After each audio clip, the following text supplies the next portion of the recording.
এক সময় একটি ভূমি তার লীলাভূমি এবং সমৃদ্ধ জীববৈচিত্র্যের জন্য পরিচিত, সেখানে একটি উদ্ভিদ জন্মেছিল যা অসাধারণ ঔষধি গুণাবলী ধারণ করেছিল।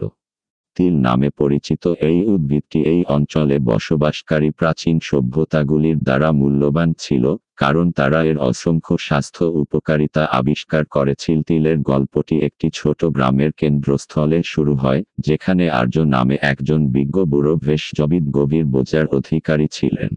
উদ্ভিদের নিরাময় ক্ষমতা, তার বিশাল জ্ঞান প্রজন্মের মধ্য দিয়ে চলে যাওয়ায় তিনি তিলের সম্ভাবনাকে স্বীকৃতি দিয়েছিলেন এবং এর গোপনীয়তা আনলক করার জন্য তার জীবন উৎসর্গ করেছিলেন। আর্য জানতেন যে তিলের বীজে প্রয়োজনীয় ফ্যাটি অ্যাসিড, প্রোটিন, ভিটামিন এবং খনিজগুলির মতো পুষ্টির ভাণ্ডার রয়েছে। এই উপাদানগুলি সামগ্রিক স্বাস্থ্য এবং সুস্থতার সমর্থনে গুরুত্বপূর্ণ ভূমিকা পালন করেছিল। তিনি প্রায়শই অন্যান্য প্রাকৃতিক উপাদানের সাথে তিলের তেলকে একত্রিত করে ভেষজ প্রতিকার তৈরি করতেন, বাম, পোলটিস এবং ওষুধ তৈরি করতেন যা অনেকগুলি অসুখ উপশম করতে পারে। তিলের সবচেয়ে উল্লেখযোগ্য বৈশিষ্ট্যগুলির মধ্যে একটি ছিল ত্বককে প্রশমিত এবং নিরাময় করার ক্ষমতা। আরা আবিষ্কার করেছেন যে তিলের তেল শক্তিশালী অ্যান্টিব্যাকটেরিয়াল এবং অ্যান্টিফাঙ্গাল বৈশিষ্ট্যের অধিকারী, এটি ত্বকের বিভিন্ন অবস্থার চিকিৎসায় অত্যন্ত কার্যকরী করে তোলে। সাধারণ ত্বকের জ্বালা থেকে শুরু করে একগুঁয়ে ফুসকুড়ি, পোড়া এবং এমনকি দাগ, তিলের তেল একটি বহুমুখী এবং মৃদু নিরাময়কারী হিসাবে প্রমাণিত হয়েছে। গ্রামবাসীরা তিলের অলৌকিক নিরাময় প্রভাব প্রত্যক্ষ করতে শুরু করলে আর্যের প্রতিকারের চাহিদা বেড়ে যায়। দূর দূরান্ত থেকে লোকেরা তার জ্ঞানের সন্ধান করেছিল এবং তাদের অসুস্থতার প্রতিকার চেয়েছিল।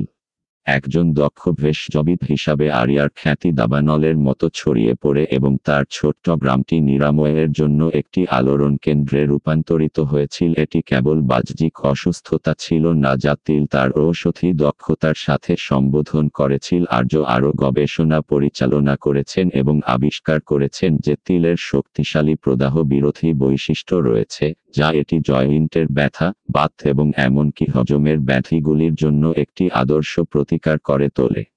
তিনি প্রায় চূর্ণ তিলের বীজ থেকে তৈরি একটি বিশেষ চা তৈরি করতেন যারা এই অসুস্থতায় ভুগছেন তাদের ত্রাণ প্রদান করতে। এর নিরাময় বৈশিষ্ট্য ছাড়াও তিল জ্ঞানীয় কার্যকারিতা উন্নত করার ক্ষমতার জন্যও পরিচিত ছিল।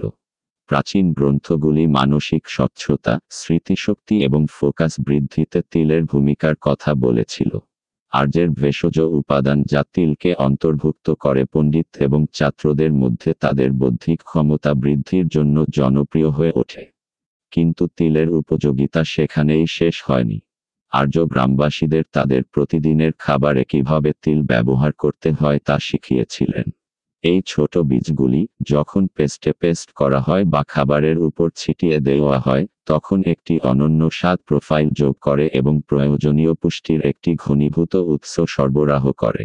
গ্রামবাসীরা এই জ্ঞানকে গ্রহণ করেছিল এবং তিলকে তাদের রান্নায় একটি প্রধান উপাদান করে তুলেছিল। শুধুমাত্র স্বাদই নয় বরং এটি দেওয়া স্বাস্থ্য উপকারিতাগুলিও উপভোগ করেছিল।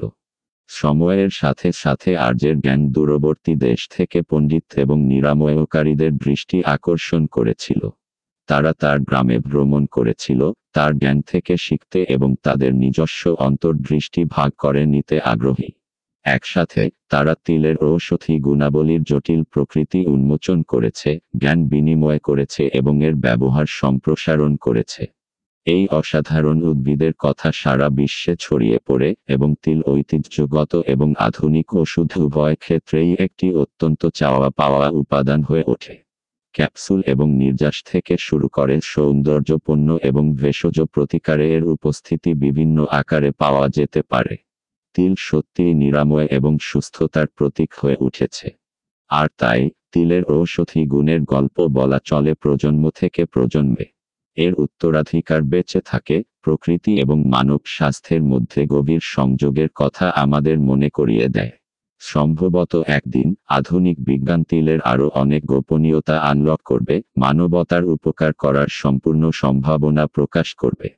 কিন্তু আপাতত আসুন আমরা যারা আমাদের আগে এসেছিল তাদের জ্ঞানকে আলিঙ্গন করি এবং আমাদের জীবনে তিলের শক্তিকে কাজে লাগাই। আমাদের দেহ, মন এবং আত্মাকে প্রকৃতির দ্বারা আমাদের উপহার দেওয়া এই অসাধারণ উদ্ভিদ